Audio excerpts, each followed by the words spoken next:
Good day, everyone. I'm Connie Penniken from the Northern Conference of the SDA Church, and I would like to bring to your attention that faith-based organizations, if adequately trained, are a vital part of society and can make an invaluable contribution in HIV prevention, testing, adherence to treatment, as well as stigma and discrimination, amongst others.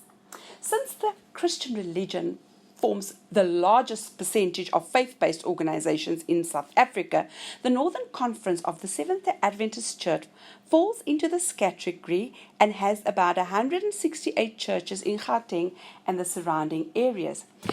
If adequately trained, these churches can impact its members as well as the communities where they are based, and World AIDS Day creates an opportunity to start addressing topics on HIV and AIDS that are not ordinarily discussed.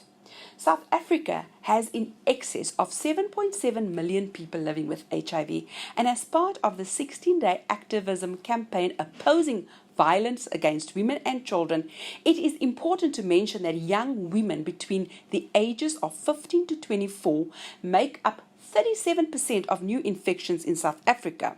Furthermore, HIV prevalence among this group is 4 times greater than their male counterparts. We can make a difference as a faith-based organization if we implement strategies that look after our young women.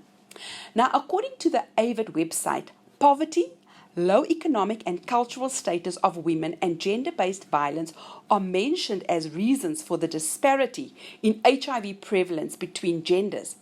Gender-based violence contributes to an estimated 20 to 25% of new infections in young women, and these statistics can be changed if women, children, and girls are educated, valued, and supported by good leadership and mentors.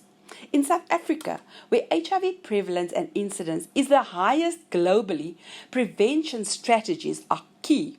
Research on HIV has advanced to the point that we can safely place the emphasis on the fact that HIV is no longer a death sentence and that people can live positively with HIV if they adhere to treatment. Commitment and a willingness to fight the epidemic will ensure that we reduce our new infections significantly.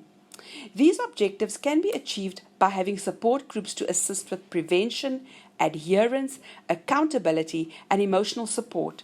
Addressing stigma and discrimination should be emphasized, and by God's grace, we can fulfill our God-given commandments as given in John 13:34-35, which says that a new commandment I give to you, that you love one another as I have loved you, that you also love one another.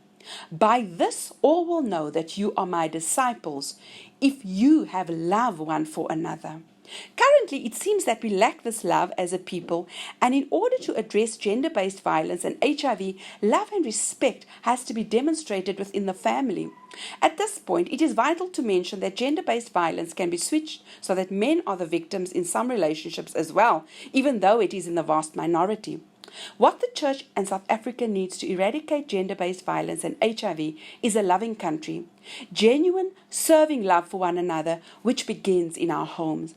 Homes where love and respect for one another is seen in action, since children learn what they live. Only then will gender-based violence and HIV be successfully addressed.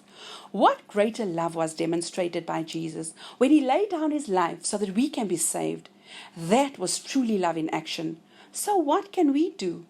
Gender-based violence and HIV can be practically addressed if it becomes part of our lives and not just an annual date on the calendar. Try and look for organizations and projects where you and I can make a difference. My prayer for each one of us is that we will look at people through the eyes of Jesus, for only then will the root cause of gender-based violence and HIV be permanently solved and hopefully eradicated. Thank you.